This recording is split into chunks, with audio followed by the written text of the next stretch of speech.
Hello. Welcome to Hoop Talk. It's been a little while. We took some time off, right? We've been busy, right? We've been going to games and stuff. We've been going to games. We've been on vacation. So sorry to leave you guys hanging. We're back. But we're back. And obviously, Kobe was back to make a little statement. But wow, we can talk about that a little bit later. And what I mean about a little bit later is right now. Jeez, what happened last night? Kobe's last game. What happened? Tell me. Vintage Mamba. That's what I describe it as. Yeah, it was vintage Mamba, and he just kind of got to. What I liked about it is he did shoot a lot of threes, but he also got to his spots that he used to get to, and he had some mid range.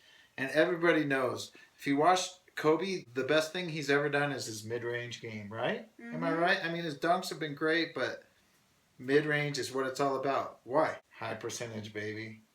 All right, so he dropped 60 last night on his farewell. 60% shooting? 60 points, okay? Oh my, you're kidding me. 60 points? I could not believe it. It's his 6th or 7th game that he scored 60 or more points. Yeah, but he's 37 years old. How does he do that? Yeah, he set a record. We don't understand what happened. We were watching the game, and we were freaking what out. did he have? Like he had like 20 or 25 in the first half or something, and then he's like, "Let's score." This is my last 40 game. More. Yeah, he decided he's like, this is my last game, and I'm gonna pour it on big time, like number 8. So which number should they retire? 24 or 8? 8. Huh? Completely. More 8? championships. Huh? More Kobe. points. I can't even tell you what Kobe's done. You guys saw it. He is amazing. So anyway, Kobe's last game. Did we enjoy it? We loved it. It overshadowed Golden State's 73 wins, and that was phenomenal in itself. Congratulations to the Golden State Warriors, by the way. I mean, they are just the team to beat. You want to get to playoff predictions? Sure. Let's do some playoff predictions. Okay, in the West, we have, let's start at the beginning, the Warriors versus the Rockets. Who do you got? Sweep. Warriors. Rockets are in trouble, let's just say that. The Rockets, even if they were playing good, they struggled to make it in. They struggled to make it in, but it doesn't matter. It's a new season now, but the Rockets, they're playing the champions. It'll be 4, maybe 5 games. I'm thinking sweep. I'm going to call it a sweep. Did you call it a sweep? Yeah. We both agree on the sweep. Sorry, Rock. Okay. Sorry, Rock. Sorry, James Harden is awesome. Dwight is, it's like, you don't, I think the Rockets maybe overachieved last year. I mean, when they came back and beat the Clippers, I don't know if that was really supposed to happen. But anyway, let's move on to the Clippers. Who are they playing? Trailblazers, right? Yeah. What do you think? I'm going to say Clippers in 6. Lillard and McCollum are definitely a great combination, but they just got Griffin back, so Griffin's about to be he's ready for the playoffs, and Chris Paul and DeAndre Jordan, lobbying partners. I think Portland has done, so-so this year. I mean, they lost Aldridge, and they had to somehow deal with that. And I think McCollum has been a great surprise, but they are just severely overmatched in this one, are they not? I mean, what are they going to do? So Lillard could average like 60, like Kobe got last night, but it's not going to matter. The Clippers are going to. I'm going to say. I'm going to say 5 games. 5 games. I think the Blazers will win 1 tops. I think 5 or 6. Something like that. Let's move along. All right. So we have the Spurs and the Grizzlies. Castle, go ahead. What do you got? I think Spurs in 5. It could be a sweep. The Grizzlies, they're pretty good. They are, but they're. Last year they won 2 against the Warriors, but last year they had Michael Conley and Marc Gasol, right? True. I mean they got hit by the injury bug. Most likely, yeah. I mean, they don't stand a chance. The only thing for the Spurs is they're going to have a weak first round matchup, so it won't help them get ready for their next opponent. But other than that, it's going to be smooth sailing for the Spurs in the first round. Don't you think? Yeah. You do. Okay, so who do we have next? OKC versus the Dallas Mavericks. Who do you got? OKC in probably 5 games. Okay. I think it could be a sweep, but I just think Dallas will pull out one. Dirk will have like 25 points. Dirk has been incredible. In fact, I mean, he has turned back time. He's just a great player. And OKC is, they have Westbrook and Durant, so I think that gives them a huge advantage. But I think it'll be 6 games. I think it'll be 4-2. And I think that Dirk and I think Darren Williams is going to play good. And I think OKC is, I think defensively, they're a liability. Okay? All right. Should we move on to the East? All right, we got the Cavs versus Pistons, huh? I'm gonna go with Cavaliers in 5 games. I think the first game depends on who's at home or not. And I think the Pistons will win one by about like 5. And then the Cavaliers will dominate the rest. They got LeBron, Kyrie, and Love. You are right. 3. And we all know that Stan Van Gundy has his team playing really well. And I like what they got going on. I like Reggie, what's his name? Reggie Jackson? Yeah. I like this team. I like where it's going, and I like that they gave Stan Van Gundy a lot of control like they did. However, they're playing the Cavaliers. I mean, they're going to get stomped like a narc at a biker rally. They're going to get killed. But Cavaliers, they still have to, I'm going to say 5 games. 1 game that Pistons will win. Okay, moving on to the Hawks versus the Celtics. What do you think? I'm going to go Celtics in 7. 7? Yeah. Okay. Well, they're the underdog, kind of. But I'm going with you. I'm going with the Boston Young Celtics. And I'm going to call it in 6 games. Isaiah's just on fire. Isaiah Thomas, and they just...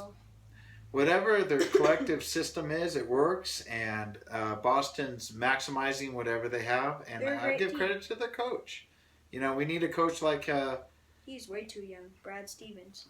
He's too young, but he's good.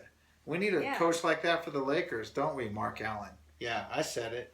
Okay, so let's move on to what's the next team? Miami versus the Charlotte Bobcats? Oh, I mean Hornets. Who's going to win that one? Wow. I'm going to say Miami in 7. Against Charlotte? Okay. Me and Castle are going to have to disagree a little bit here. I'm going to think the Miami Heat in 5, 6. I'm going to say 5. Even without Chris Bosh. And the reason I'm saying that is because Miami has been there, done that. I know their squad hasn't been, they lost Bosh. But Charlotte's just happy to be in the playoffs. You know what I mean? They're just like, oh, man, we made it? Great. We'll have to see what happens. Yeah. Well, we'll see what happens with that. Toronto and Indiana now. Okay. Toronto's going to win this in 6 games. Or probably 5. But from past experience, the Raptors haven't been too good in the playoffs. Last year, the Wizards haven't. them. So. What does Indiana have that could beat Toronto? Who's their best guy? Paul George. He's had a great year. He needs to play huge for them to win. But guess what? Toronto's too good with Kyle Lowry. DeMar DeRozan. Who the Lakers want to get. With those 2 guys, they play good all year. I know they haven't done anything in the playoffs. But I think that this might be their time. And I think Indiana is, I think they're going to have to really play perfect to win this series. So I'm going to say Toronto in 6 games. I'm going to say 6. All right. So what else do we have on the docket? What happened on Easter? Did we have a good Easter? Yeah. You want to tell us about that a little bit? We hung out a little. We did some stuff. We're like, okay.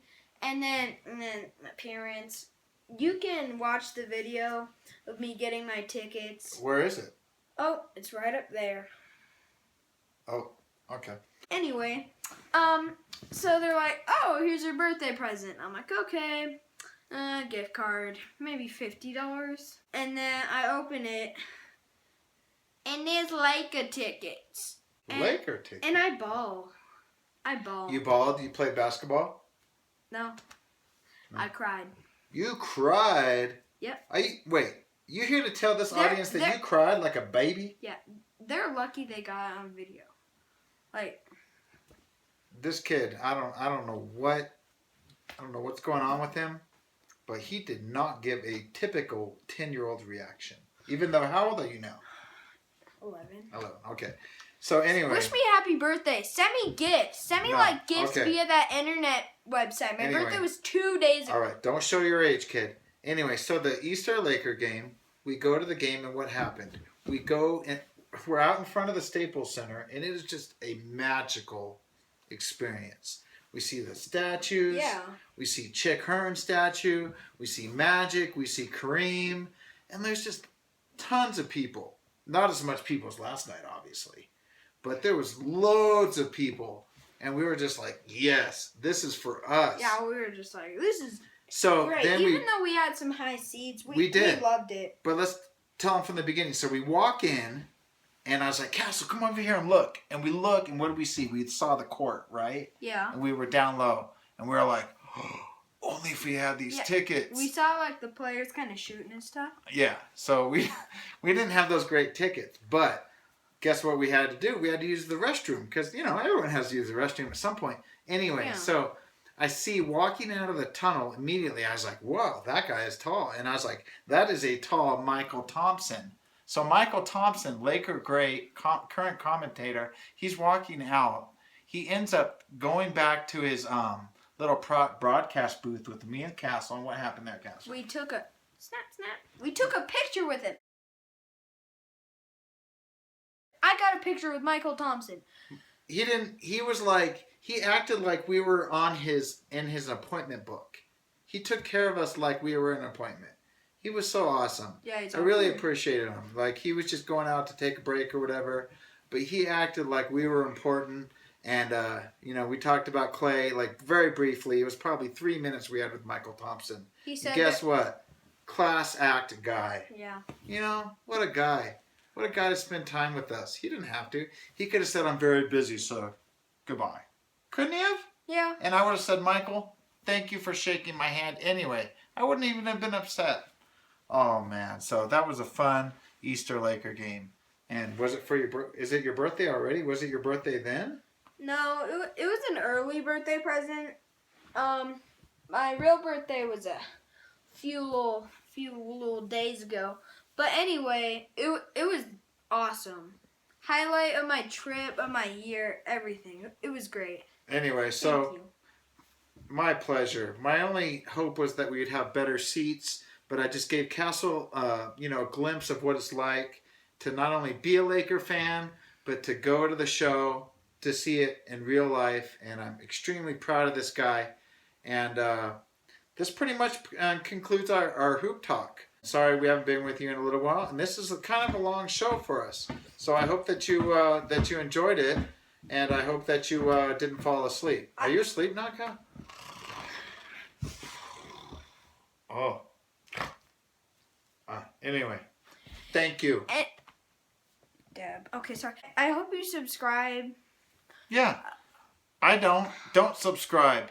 You almost disappoint me if you decide well, don't subscribe, but you can watch our show. Like and subscribe. We need anyway. We don't want the haters. That's all. Okay. Bye. Love you.